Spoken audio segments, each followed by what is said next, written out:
সুন্দরবনের একদম মধ্যম স্থানে রয়েছে এক বিশাল শানবাঁধা পুকুর। জানা যায় বহু বছর আগে এই পুকুরটি এক পরী বনের পশু পাখিদের সুবিধার জন্য তৈরি করেছিল। এই বনে আগে ২-৩টি পুকুর থাকলেও কালের ব্যবধানে সব পুকুর শুকিয়ে বিলীন হয়ে গেছে। বর্তমানে থাকার মধ্যে এই বনে কেবল এই পুকুরটি রয়েছে। তাই তো বনের পশু পাখিদের প্রাণকেন্দ্র ছিল এই পুকুর। এই পুকুরের পানি ব্যবহার করেই সকল পাখি তাদের যাবতীয় কাজকর্ম করত। প্রতিদিন এত থালা বাসন মাজতে মাজতে আমার একদম ভালো লাগে না, কিন্তু কাজ না করে কি আর উপায় আছে?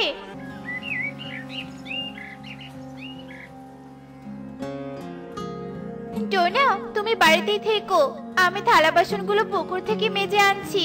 টুনি, তাড়াতাড়ি ফিরে এসো, তুমি এলে আমি আবার কাজে যাব। তাড়াতাড়ি আসতে বললে কি আর তাড়াতাড়ি আসা যায়? বনে কেবল একটা মাত্রই পুকুর, সকলেই বনের পুকুরে কাজ করে, তাই তো পুকুরের সানের সামনে ভিড় জমে যায়। তুমি জানো না পুকুরের সামনে সিরিয়াল দিয়ে কাজ করতে হয়? আচ্ছা আচ্ছা, ঠিক আছে, এখন তুমি কাজে যাও, নয়তো তোমার আরো দেরি হয়ে যাবে। এরপর টুনি আর কথা না বাড়িয়ে কাজে চলে যায়। আর পুকুর পাড়ে গিয়ে দেখে শানের সামনে অনেক ভিড় জমে আছে। কেউ কাপড় কাচ্ছে, আবার কেউ পানি নিচ্ছে, আবার কেউ থালা বাসন মাজছে। ময়ূরী দিদি, তোমার কলসিতে পানি নেওয়া হলে আমাকে একটু জায়গা দাও, আমাকে থালা বাসন মাজতে হবে। হ্যাঁ হ্যাঁ, আমার হয়ে গেছে, আয় তুই এসে থালা বাসনগুলো মেজে ফেল।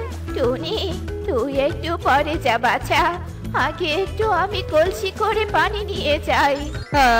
তোমরা একটু থামো তো, তোমাদের কথা আর শব্দের জন্য বড়শিতে মাছই ধরা পড়ছে না।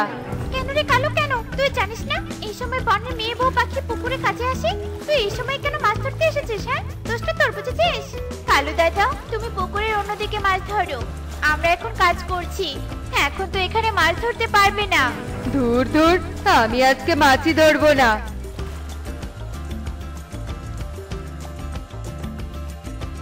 মিনু মাসি, এই যে তোমার কলসিতে পানি ভরিয়ে দিয়েছি, যাও এবার বাড়িতে যাও।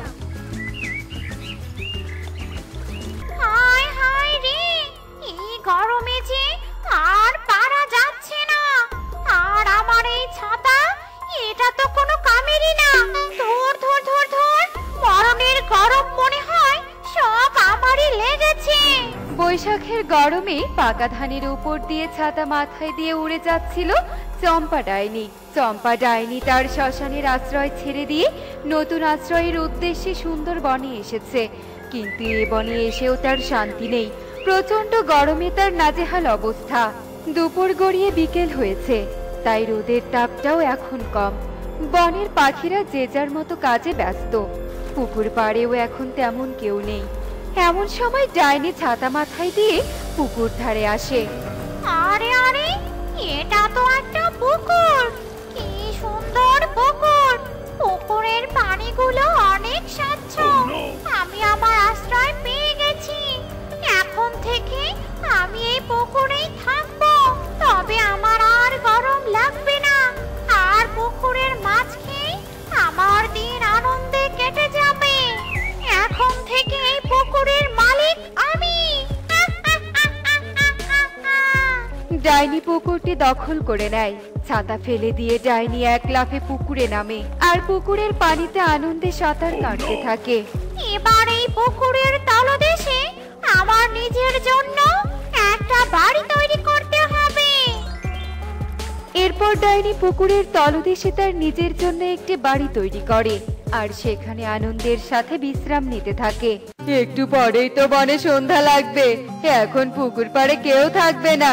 যাই, এখন আমি পুকুরে আরাম করে মাছ ধরতে পারবো। এই বলে বলে কালু ছিপ নিয়ে পুকুর ধারে যায় আর পুকুর পাড়ে বসে মাছ ধরতে শুরু করে। পুকুরের তলদেশে বড়শির ছিপ, আরে আরে, আমার পুকুরে ছিপ কে ফেলেছে? আর এত বড় সাহস আমার পুকুরের মাছ ধরে? আজ তো আমি তাকে চরম শাস্তি দিব। আরে, বড়শি আবার কে টেনে ধরলো? নিশ্চয়ই বড় মাছ আটকা পড়েছে। কালু বড়শি উপরে তুলতেই বড়শির সাথে ডাইনি উঠে আসে। ডাইনিকে দেখে তো কালু ভয়ে থরথর করে কাঁপতে থাকে। তোর এত বড় সাহস, তুই আমার পুকুরে মাছ ধরতে এসেছিস? আজ তোকে আমি উচিত শিক্ষা এই বলে ডাইনি কালুকে ধরে পানির তলদেশে নিয়ে যায়। এই বাড়িতে তো আমি থাকি, তোকে কোথায় রাখি? পেয়েছি পেয়েছি বুদ্ধি। এই তো, এখন আমার দুই বাড়ি। এক বাড়িতে আমি থাকবো, আর আরেক বাড়িতে তোদের মতো পাখিকে বন্দি করে রাখবো। আমার আরামে যে ব্যাঘাত ঘটাবে আমি তাকেই শাস্তি দেব। এরপর থেকে ডাইনির পুকুরে যারাই কাজ করতে আসতো, ডাইনি তাদেরকেই ধরে তার দ্বিতীয় বাড়িতে বন্দি করে রাখতো। দেখতে দেখতে বনের প্রায় পাখি নিখোঁজ হতে শুরু করে। আচ্ছা, হঠাৎ আমাদের বনে কি শুরু হলো? কালু দাদা, টিয়ে, সুখী এদের কাউকে তো খুঁজে পাওয়া যাচ্ছে না। সকলেই পুকুর পাড় থেকে নিখোঁজ হচ্ছে। ব্যাপারটা খুবই রহস্যজনক। আমিও কিছু বুঝতে পারছি না রে টুনি। হয়তো আমি পুকুর পাড়েই যাই না, আগেরই জমানো কিছু পানি দিয়ে কাজ করছি। আমিও তো দুদিন তাই করলাম, কিন্তু আজ যে আমাকে পুকুর পাড়ে যেতেই হবে। অনেকগুলো থালা বাসন মাজতে হবে। সাবধানে যাস টুনি। এরপর টুনি বাড়িতে যায়, আর ভয় না পেয়ে মনে সাহস নিয়ে পুকুর পাড়ে আসে আর থালা বাসন ধুতে থাকে।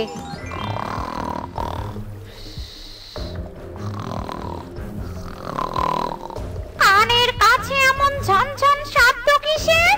ঘুমের 12টা বাজিয়ে দিল। নিশ্চয়ই কোনো বজ্জাত পাখি এসেছে। দাঁড়া, দেখাচ্ছি মজা। ওরে বাবারে, ডাইনি! টনি, পালা পালা এখান থেকে। আমার ঘুমের 12টা বাজি, এখন পালাবি? তোর পালানো আমি বের করছি। এই বলে ডাইনি টুনিকে খপ করে ধরে পানির নিচে নিয়ে যায়। আর এসব ঘটনা আড়াল থেকে ময়ূরী দেখতে পায়, আর সে সব কথা বনের সমস্ত পাখিদেরকে খুলে বলে। তবে তো ওই ডাইনির হাত থেকে মুক্তি পেতে হলে আমাদের তান্ত্রিকের কাছে যাওয়া উচিত। চলো সবাই, আমরা তান্ত্রিকের কাছে যাই। এরপর সব পাখি মিলে তান্ত্রিকের কাছে যায় আর তাকে সব কথা খুলে বলে। সব শুনে তান্ত্রিক পাখিদের পুকুর ঘাটে আসে। রিং বিরিং তিরিং ছা, ডাইনি তুই বন্দি হয়ে যা। তান্ত্রিক এ কথা বলতেই ডাইনি এক খাঁচায় বন্দি হয়ে যায় আর খাঁচা সহ জলের ওপরে উঠে আসে। বল, পাখিদের কোথায় রেখেছিস? ওদের মুক্ত করে এখানে নিয়ে আয়। আনছি আনছি, তুই আর হলুদ গুঁড়ো ছেটাস না। এরপর ডাইনি মন্ত্র বলে সব পাখিদের পানির নিচ থেকে মুক্ত করে ডাঙায় নিয়ে আসে। তুই যা বলেছিস আমি তাই করেছি।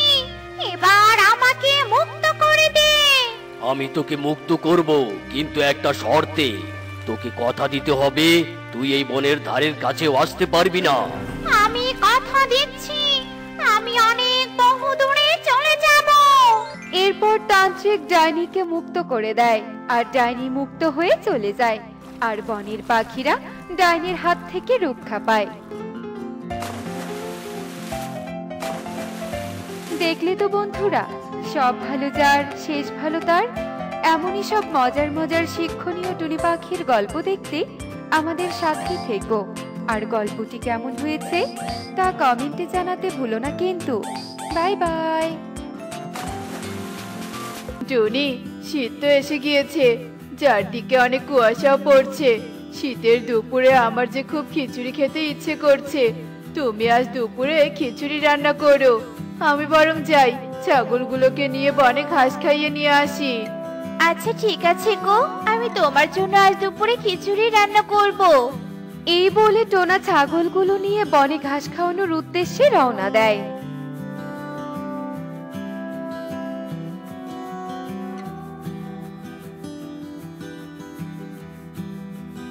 বনে এত কুয়াশা পড়েছে যে চারদিকে তো কিছুই দেখা যাচ্ছে না। যাই, ছাগলগুলোকে ঘাস খাওয়ার জন্য একটু ছেড়ে দেই, আর আমি এই গাছের নিচে বসে একটু বিশ্রাম নেই। এরপর টোনা গাছের নিচে বসে বিশ্রাম নিতে নিতে ঘুমিয়ে পড়ে। এদিকে টোনার ছাগল দুটো বলে, শ্যামলী, আজকে আর ঘাস খেতে একদম ইচ্ছা করছে না। এদিকে চারিদিকে যে কুয়াশা পড়েছে, সবাই তো শীতকালের সবজি চাষ করেছে। চল আমরা চারদিকে দেখি কোথাও সবজি বাগান পাই কিনা। এই কথা বলে ধবলি আর শ্যামলী বনের ভেতরে সবজি বাগান খুঁজতে থাকে। খুঁজতে খুঁজতে বেশ কিছু দূর পৌঁছে যায় আর তাদের সামনে একটি সবজি বাগান দেখতে পায়। শ্যামলি, দেখ দেখ কত সুন্দর একটা সবজি বাগান। এখানে যে কত সুন্দর নতুন নতুন শীতকালীন সবজি। হ্যাঁ রে, এত সুন্দর টাটকা টাটকা সবজি খেতে মনে হয় অনেক সুস্বাদু হবে। একে শ্যামলি, এখান থেকে পালা। সবজি ক্ষেতের মালিক ময়ূরী মাসি এদিকেই আসছে, আমাদের পেছনে তাড়া করেছে। একবার ধরতে পারলে আমাদেরকে খোয়ারিতে দিবে। এ কথা বলেই ধবলি আর শ্যামলী সেখান থেকে দৌড়ে পালিয়ে যায় আর ময়ূরীও তাদের পিছু পিছু দৌড়াতে থাকে। এদিকে ধবলি আর শ্যামলী দৌড়াতে দৌড়াতে ঝোপের ধারে লুকিয়ে পড়ে আর এদিকে ময়ূরী তাদের খুঁজতে থাকে। দুষ্টু ছাগলছানা দুটো কোথায় গেল? তোদেরকে খালি আমি একবার হাতের নাগালে ধরতে পাই। আমার শীতকালীন সবজিগুলো তোরা খেয়ে নিয়েছিস। এই ছাগলগুলোর তো টোনারি। যাই, আমি টোনাকে গিয়ে বিচার দিয়ে আসি। এরপর ময়ূরী রেগে মেগে টোনার বাড়ির দিকে যেতে থাকে আর বনের কিছু দূর যেতেই ময়ূরী টোনাকে একটা গাছের নিচে ঘুমিয়ে থাকতে দেখে। তারপর ময়ূরী টোনার কাছে চলে যায়। টোনা, এই টোনা, তুই এখানে পড়ে পড়ে ঘুমাচ্ছিস আর অন্যদিকে তোর ছাগলগুলো আমার শীতকালীন সবজিগুলো খেয়ে ফেলেছে। কি হয়েছে কি ময়ূরী দিদি, এভাবে চিৎকার করছো কেন? আমি চিৎকার করছি কি সাথে তোর দুষ্টু ছাগলছানাগুলো আমার বাগানের সবজিগুলো খেয়ে ফেলেছে। আর কোনোদিন যদি আমার জমিতে তোর ছাগলছানাগুলো আসে, আমি কিন্তু তোর ছাগলছানাগুলোকে খামার দিয়ে দিব। আচ্ছা ঠিক আছে ময়ূরী দিদি, আমার ছাগলগুলো আর তোমার বাগানে কখনোই যাবে না। এরপর ময়ূরী আর টোনা তাদের নিজেদের মাঝে কথা বলছিল আর গাছের ওপর থেকে এক ডাইনি তাদের সব কথা শুনতে পায়। ও মা, এই ময়ূরী সবজি চাষ করেছে, তার সবজি বাগানে কতগুলো ছাগল আসে। আমার তো অনেক দিনের বাসনা ছাগলের মাংস খাওয়া। তাহলে আজ থেকে আমি সবজিও চাষ করব আর আমার সবজি বাগানে অনেক ছাগল আসবে। এ কথা বলে ডাইনি বনের এক কোণে সবজি চাষের জন্য তার সবজি চাষের জমিতে লাঙল দিতে থাকে। এভাবে ডাইনি অনেক কষ্ট করে তার পুরো জমিটাতে লাঙল দেয় আর বলে, এই পাখিগুলো এত কষ্ট করে জমিতে ফসল চাষ করে, আমি যদি ফসল চাষ না করতাম তাহলে এদের কষ্টটা বুঝতেই পারতাম না। এই বলে ডাইনি তার লাঙল দিয়ে জমি চাষ করে। আর অন্যদিকে টোনা তার ছাগলগুলো নিয়ে মহা দুশ্চিন্তায় ছিল, কারণ তার ছাগলগুলো প্রতিদিন অন্যের জমিতে সবজি চুরি করে খেত। জমিতে তো লাঙল দেওয়া শেষ হয়ে গেছে, এখন যে জমিতে পানি দিতে হবে। ডাইনি অনেক কষ্ট করে পুকুর থেকে পানি এনে তার সবজি বাগানে দেয়।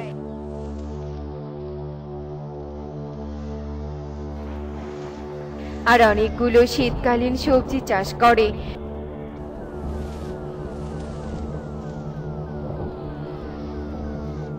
ডাইনি তার সবজি গাছগুলোকে যত্ন করতে থাকে আর এভাবে দেখতে দেখতে বেশ কয়েকদিন কেটে যায়।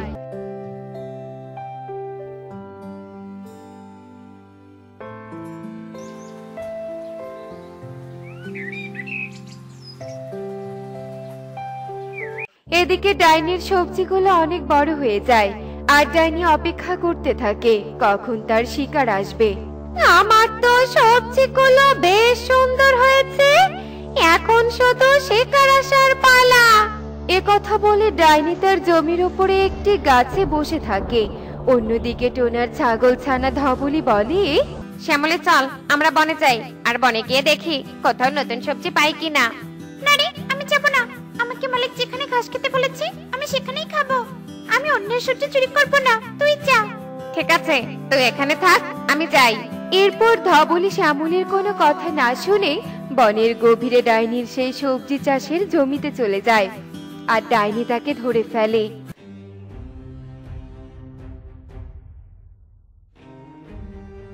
আজ অনেকদিন পর আমি একটা শিকার পেয়েছি, আমি এখন তোকে খেয়ে ফেলবো।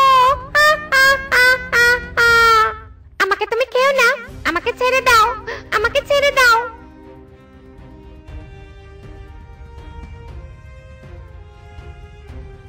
এরপর ডাইনি ছাগলটাকে খেয়ে ফেলে আর পরবর্তী শিকারের জন্য অপেক্ষা করতে থাকে।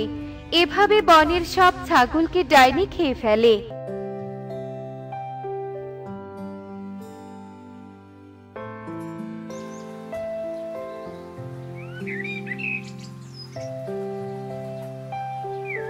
একদিন ডাইনি শিকার করার জন্য বসেছিল, আর একটা ছাগল তার জমিতে সবজি খেতে আসে। আর যেই না ডাইনি ছাগলটাকে ধরতে যাবে, ছাগলটা অমনি দৌড়ে পালিয়ে যায়। এই সব কিছু দূর থেকে সুখী দেখতে পায়। এ কি, আমি কি দেখছি? এই ডাইনি তাহলে এতদিন আমাদের সবার ছাগলগুলো খেয়ে ফেলেছে। যাই, আমি বনে গিয়ে সবাইকে বলি।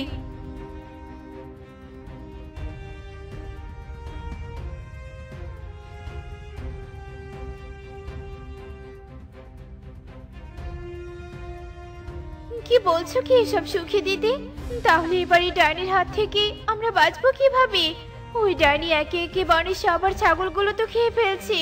টনি, আমরা একটা কাজ করি, চল আমরা সবাই মিলে তান্ত্রিকের কাছে যাই। এরপর বনের সব পাখিরা মিলে তান্ত্রিকের কাছে যায় আর তান্ত্রিককে সব কথা খুলে বলে। কি কি বললি? দুষ্টু ডাইনি আমাদের বনে ক্ষতি করেছে? দাঁড়া, আমি এই ডাইনিকে এক্ষুনি শাস্তি দিব। তারপর তান্ত্রিক তার জাদু শক্তি দিয়ে ডাইনিকে তার কাছে নিয়ে আসে, আর ডাইনিকে গঙ্গা জল ছিটিয়ে দিতেই ডাইনি ভস্ম হয়ে যায়। আর বনের সব পাখিরা সুখে শান্তিতে বসবাস করতে থাকে। এমনই সব মজার মজার শিক্ষণীয় টুনি পাখির গল্প দেখতে আমাদের সাথেই থেকো। আর গল্পটি কেমন হয়েছে তা কমেন্টে জানাতে ভুলো না কিন্তু। Bye bye.